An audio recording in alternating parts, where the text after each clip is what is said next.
안녕하세요, 여러분. 메르의 블로그 유튜브입니다. 오늘은 사진 한 장을 놓고 국제정치를 해석해보는 이야기를 해보려고 합니다.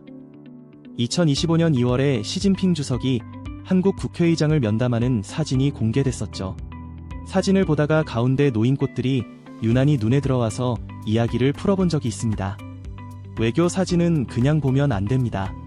의전, 좌석 배치, 그리고 꽃까지 전부 메시지입니다. 먼저 과거 사례 하나를 짚고 가겠습니다. 예전에 블링컨 미국 국무장관이 중국을 방문해서 시진핑을 만난 적이 있죠. 그때 좌석 배치를 보면 중국식 외교의 특징이 아주 잘 드러납니다. 시진핑은 가운데 상석에 앉고 블링컨은 오른쪽에 앉혔습니다. 이게 무슨 의미냐면 너는 나와 같은 급이 아니다 라는 메시지를 아주 정중하게 하지만 분명하게 보낸 겁니다. 그래서 국무장관과는 겸상하지 않는다는 점을 강조한 배치였습니다. 그때 가운데 놓인 꽃이 연꽃이었는데 이것도 꽤 재미있습니다. 연꽃은 연, 자가, 조화의 화, 결합의 합과 발음이 같습니다. 그래서 분위기가 거칠어질 수 있는 회의석상에 싸우지 말고 조화롭게 가자는 의미로 자주 사용됩니다. 즉, 미국에게 그만 싸우자는 일종의 화해 제스처였던 셈이죠. 그리고 회담 이후 나온 발언이 중요합니다. 시진핑은 솔직하고 실질적이며 건설적인 회담이었다고 평가했습니다. 이런 외교 발언은 그대로 믿으면 안 됩니다. 해석하는 공식이 있습니다. 예를 들어 전적으로 의견을 같이 했다라고 나오면 분위기는 좋았지만 실질적인 합의는 없었다는 뜻입니다.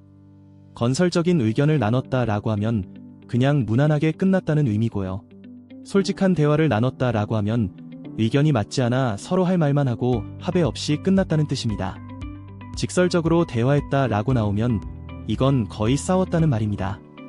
이 기준으로 보면 당시 미중 회담은 큰 합의 없이 끝났고 다만 서로 필요한 것 몇 가지만 주고받은 정도로 해석할 수 있습니다. 이제 다시 한국 이야기로 돌아가 보겠습니다. 한국 국회의장과의 면담 사진에 놓인 꽃은 조합이 꽤 복잡합니다. 극락조화, 연꽃, 국화, 난, 이 네 가지가 섞여 있었습니다. 먼저 극락조화부터 보죠.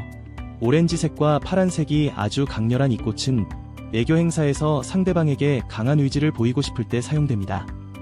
중국 문화권에서는 자주 쓰는 꽃이 아닌데 이걸 굳이 썼다는 점이 흥미롭습니다.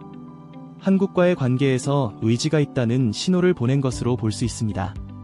연꽃은 앞서 설명했죠. 관계가 거칠어졌으니 더 악화시키지 말고 조화와 합의를 찾아보자는 의미입니다.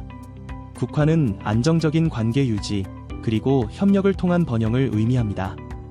나는 외교 자리에서 상대국에 대한 존중을 나타낼 때 사용됩니다. 이 네 가지를 합쳐서 보면 중국의 메시지는 꽤 분명합니다. 더 이상 충돌하지 말고 앞으로는 잘 지내보자 라는 뜻입니다. 이 배경에는 미국 변수도 있습니다. 트럼프가 한국에 대해 강한 규제를 이어가면서 올해 안에 한국 내에서 미국에 대한 감정이 나빠질 수 있는 시점이 올 가능성이 있습니다. 중국 입장에서는 이 타이밍에 한국을 완전히 미국 편으로 두고 싶지 않은 겁니다. 그래서 선물 보따리를 들고 다가오면서 반중 감정을 낮추고 한국을 중립적인 위치로 끌어오려는 의도가 보입니다. 이제 중국이 말하는 진짜 우호국 이야기를 해보겠습니다. 러시아, 파키스탄, 중앙아시아 일부 국가, 아프리카 전략 파트너 국가들의 중국은 전혀 다른 꽃을 씁니다. 바로 모란입니다. 외국 정상에게 모란이 등장하면 그건 최고 등급의 호의 표시입니다. 국화도 괜찮은 편입니다. 오래가는 관계가 되자라는 의미죠. 이때는 녹색을 최소화하고 적색, 금색, 크림색을 주로 사용합니다. 정서적으로 가까운 관계라는 점을 색으로 표현하는 겁니다. 최근 공개된 한중 정상회담 사진을 보면 가운데 붉은 꽃이 놓여 있습니다. 포인세티아나 붉은 카네이션으로 보이는데 이 꽃들은 중국 고위급 공식 행사에서 자주 쓰입니다. 국가의 권위, 정통성, 환영의 의미가 있습니다. 여기서 중요한 건 꽃 종류보다 색입니다. 붉은 꽃에 초록색 잎을 대비시켰는데 초록색은 안정과 지속성, 그리고 관리 가능한 관계를 의미합니다. 즉, 한국을 특별히 치켜 세우지도 개인적 친분을 강조하지도 않습니다. 정리하면 중국의 메시지는 이겁니다. 한국은 적도 아니고 동맹도 아니다. 하지만 전략적으로 중요한 국가이니 공식적인 최고 예우는 하겠다. 참고로 중국이 외교적으로 격하할 때는 신호가 분명합니다. 붉은 꽃이 사라지고 흰 꽃과 연녹색 위주로 바뀝니다.